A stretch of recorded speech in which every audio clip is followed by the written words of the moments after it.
बाक्सायाव थांनो ओंखारदों रंगुल बर' फंबाय रंगुल बर'नि जायगायाव बेरायना फैनो एसे लोगो मोनबा रायलायगोन फंबाय रंगुल बर'खौ जियानो जाया मानो इलेक्शना सफैलायलायबाय एमएलए इलेक्शन बावहाय खोनानो मोन्दों मुखे मुखे रन्जित बसुमतारी बेसेबांबा गोबावनि उनाव मैया एसे लेट जाबाय सानथाम सानब्रैसो जाबाय भिडिअ हगारनाया बियो बिनि पेजाव हाबना नायदोंमोन आं गुरब्ला नुजाफैबावदों खनसे जेननायाथ' मोजां रोखोमनो जेनग्लिथारबायलै आरोबाव एमएलए आव बिथांखौ खोनाबावदों गाखोगोन होननानै इलेक्शन गेलेगोन होननानै मिसालै बे देरहागोना आसा खमथार मोननै बियाबाव गेलेलायथिदोंमोन दा गांलाब जेनगारबायलाय ओरैहाय बावखुंग्रियावबो निसिमायावबो फोद्दा खांग्रांबाय मोननै बियाबाव आरो दा एमएलए आव दावखोबावनो नागिरदों बेखौ दा सानथार गुबुन जुदि गेलेयोबा बुंनांगौ जेबो गैया गुबुन इउपिपिएल निफ्राय जुदि एमएलए आव सोरबा जुदि ओंखारोब्ला बेखौ बुंनांगौ जेबो गैया गेलेथों किन्तु रन्जित बसुमतारी गेलेयोब्लाना मोजाङैनो जेनथारगोन खारन मोननै बियाबाव जेनदोंना बे आरोखि ओमफ्राय बेनिया खोथाफ्रानो थिग गैया माने बाथ्रा बुंनाय मानायफ्राबो गोरों लेखा गोरों थेवबो माने प्रिथिबि नारायण मेसदेबजों मोजांनो होख्लाय जाथारदों बियो स्टुडिअ'आव थांनानै एसे दुखु नाङो थ' जिखियानो जाया मानो रन्जित बसुमतारीया गेलेयोब्ला थैनोबो देरहाया बियो गैया गुबुन जुदि इउपिपिएल निफ्राय सोरबा जुदि गेलेयोब्ला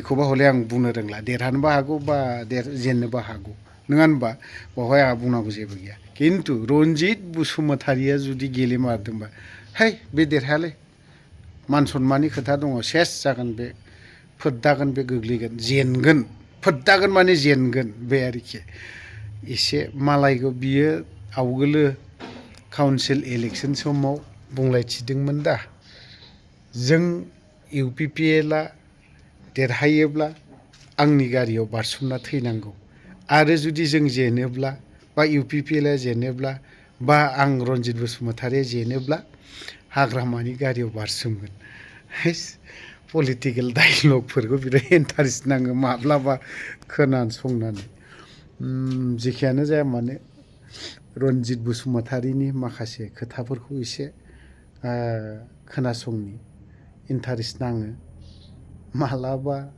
दुखुबो नाङो जेननायखायनो बे आरो बाथ्राफ्रा थ' खोनासंग्रोनानै लानि एसे रन्जित बसुमतारीनि आरो कमेन्ट सेक्सनाव रन्जित बसुमतारीनि सायाव एसे फोरमायहर दे आं खोनासंनो लुबैदों गुबुन टपिकआव फैथ'ला दे माने गुबुन टपिकआव फैनो माने गोबाङानो गोबां खोथा बुंहरदों मा होननानै बुंबावनो बेथ' आरो थैजासिम जोबनोबो थांनाय नङा जालांबाय थागोन बिनि गेजेरजोंनो थुब्ला थुब्लिनि सिलांनांगोन आरोखि रन्जित बसुमतारीनि सायाव एसे फोरमायहरबानो जाबाय হয় আমাৰ এনে মাৰ্চ এপ্ৰিল মাহত বিধানসভাৰ ইলেকশ্যন হ'বলৈ গৈ আছে গতিকে ইয়াৰে আমাৰ প্ৰস্তুতি চলি আছে বৰ্তমান আমাৰ 5টা জিলাৰ আমি 4টা শাখাত ভাগ কৰিছোঁ 4টা শাখাৰে 15টা সমষ্টিক লৈ পেলাই আমি ইউপিপিএল দলে কেনেকৈ আমি আগুৱাই নিব পাৰোঁ আমাৰ ছাপৰ্টাৰসকলক লৈ পেলাই আগন্তুক এমএলএ ইলেকশ্যনত আমি 15টাত 15টাই জিকি পেলাই কেনেকৈ চৰকাৰ গঠন কৰাত আমি আগভাগ ল'ব পাৰি ইয়াৰে চিন্তা চৰ্চা আমি কৰি আছোঁ সচিবালয়ত আপোনাৰ আক্ৰমণ হৈছিল কোকৰাঝাৰত আৰু সেই কোকৰাঝাৰৰ আক্ৰমণত খাবনামা মহিলাৰীয়ে তেখেতে উল্লেখ কৰিছে যে তাত এপছু জড়িত আছে তাত আপোনাৰ ইউপিপিএল দল জড়িত থকা বুলি প্ৰত্যক্ষ অভিযোগ কৰিছে এই অভিযোগবোৰ আপোনালোকে কি ধৰণে গ্ৰহণ কৰিছে চাওক এইটো এটা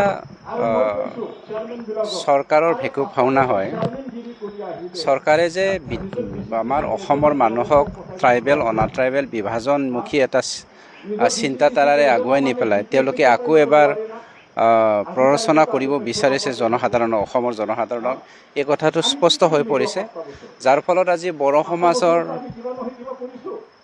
আমাৰ যিসকল ছাত্ৰ ছাত্ৰী আছে নট অনলি বড়ো সমাজ আমাৰ ট্ৰাইবেল ষ্টুডেণ্ট ইউনিয়নৰ নেতৃত্বত আমাৰ কোকৰাঝাৰৰ যিটো কাণ্ড হৈ গ'ল সেইটো হ'ব নালাগিছিলে, কিয়নো আইনটো হাতত তুলি লোৱাটো সকলোৰে কাৰণে ভাল নহয়, কিয়নো ভাৰত এখন গণতন্ত্ৰ দেশ, গতিকে সেইটো আমিও দুখ পাইছোঁ।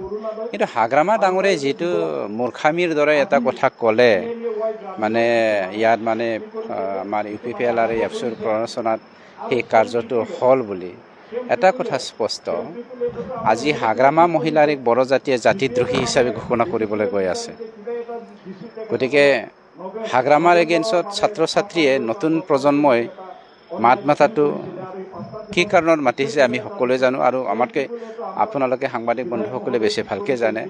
গতিকে ইয়াত কোনোবা UPPL উচতাব লাগে বা কোনোবা আপচুৱে উচতাব লাগে সেই কথাটো নহয়, কিয়নো ট্ৰাইবেল ষ্টুডেণ্ট হিচাপে ইয়াত কোনোবা UPPL ছাপৰ্টাৰো ল'ৰা থাকিব পাৰে, BPF, BJP, কংগ্ৰেছ, AIDF, যি পাৰ্টিৰে নহওক কিয়, এই ৰাজনৈতিক পাৰ্টিবিলাকৰ ল'ৰা ছোৱালীবোৰে ছাত্ৰ ছাত্ৰী হিচাপে শিক্ষা গ্ৰহণ কৰি আছে হিচাপে ইম'চনেলে তেওঁলোকে কামটো কৰিছে। গতিকে সেইটো কেৱল এটা পলিটিকেল পাৰ্টিক দুখী পেলাই নিজক মানে এই হেৰিৰ পৰা মানে ৰক্ষা কৰিব বিচাৰিছে হাগ্ৰামাই, সেই কথাটো স্পষ্ট হৈ গৈছে। গতিকে ইয়াত হাগ্ৰামাই যিটো আমাক বদনাম কৰিছে সেইটো জনসাধাৰণে বুজি পাইছে। কেৱল মাত্ৰ পলিটিকেল স্বাৰ্থৰ কাৰণে তেওঁ গাদী ৰক্ষাৰ কাৰণে যিটো BJPৰ অক্সিজেন পাই পেলাই তেওঁ আকস্মিকভাৱে চৰকাৰ গঠন কৰিলে, এতিয়াতো আমি নক'লে সকলোৱে গম পায়। গতিকে গম পাব 26ৰ ইলেকশ্যনত তেওঁ ভালকৈ শিক্ষাটো পাব। UG ব্ৰহ্মণ নামো কৈছে তেখেতে, UG ব্ৰহ্ম আণ্ডাৰগ্ৰাউণ্ড বুলিও কৈছে তেওঁ জড়িত আছে। মই তাকেইতো কৈছোঁ, পৃথিৱীৰ ভিতৰত আটাইতকৈ মূৰ্খ পলিটিচিয়ান আছে যদি জধা মূৰ্খ হাগ্ৰামা আছে। UG ব্ৰহ্মটো কি আণ্ডাৰগ্ৰাউণ্ড কয় নেকি? UG ব্ৰহ্ম এখেত এজন কেবিনেট মিনিষ্টাৰ, এখেতকো যদি সন্মান কৰিব নাজানে, হাগ্ৰামাক আমি সন্মান কৰি কি লাভ? বড়ো জাতিক মূৰ্খামি সজাবলৈ গৈছে হাগ্ৰামাই নিজে জধা মূৰ্খ হ'ল বোলে বড়ো জাতিটো মূৰ্খ নহয়তো। গতিকে এই কথাটো স্পষ্ট, নিজক বচাবৰ কাৰণে তেওঁ বহুত ফান পাতি আছে, সেইটো আপোনালোকে জনাটো ভাল। BJPৰ লগত এলায়েন্স BPF নহয় বুলি কৈছে ইতিমধ্যে তেখেতসকলে উল্লেখ কৰিছে, আপোনালোকৰ লগত নাই এটা কথা স্পষ্ট, BJPৰ অক্সিজেন পাইতো তেওঁলোকে আকস্মিকভাৱে ইয়াত চৰকাৰ গঠন কৰিবলৈ সক্ষম হ'ল। BJPৰ ভোট এইফালে আমাৰ মাইনৰিটি ভাইসকলে, আমাৰ খ্ৰীষ্টিয়ান আৰু মুছলমান ভাইসকলে ভাবিলে UPPL দলে BJPৰ লগত এলায়েন্স থকাৰ কাৰণে আমি এণ্টি BJP এটা ঢৌ আনি পেলাই নতুনকৈ চৰকাৰ গঠন কৰা যাওক বুলি হাগ্ৰামাক দি দিলে। হাগ্ৰামা বাহিনীক ইফালে মানে গেম খেলি পেলাই ষ্টেটৰ আমাৰ BJPও হাগ্ৰামাক জিকাই দিলে।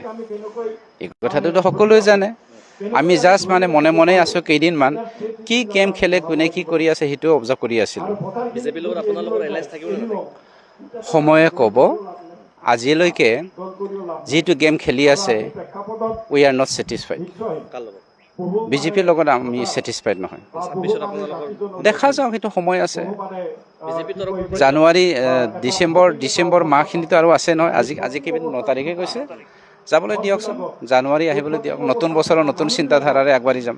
সম্ভাৱনা এনেকুৱা আছে নেকি UPPL অকলে হ'লে খেলিব? চাওক, সেইটো 100% চিয়'ৰ, কিয়নো আজি 4 লাখ বড়ো খ্ৰীষ্টিয়ান, প্ৰায় 1 লাখমান আদিবাসী খ্ৰীষ্টিয়ান, 4.5 লাখৰ পৰা 5 লাখ মুছলমানৰ ভোট আদায় কৰিবৰ কাৰণে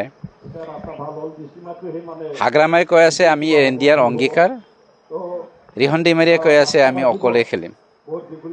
যোৱা দিনবোৰত যিটো গেম খেলি আহিলে 4.5 লাখ 5 লাখ মুছলমানৰ ভোট পাব আদায় কৰিবৰ কাৰণে, 4 লাখতকৈ বেছি বড়ো খ্ৰীষ্টিয়ানসকলৰ ভোট আদায় কৰিবৰ কাৰণে, 1 লাখতকৈ বেছি আমাৰ আদিবাসী খ্ৰীষ্টিয়ানসকলৰ ভোট পাবৰ কাৰণে এইবাৰ শিক্ষাটো পাব। কিন্তু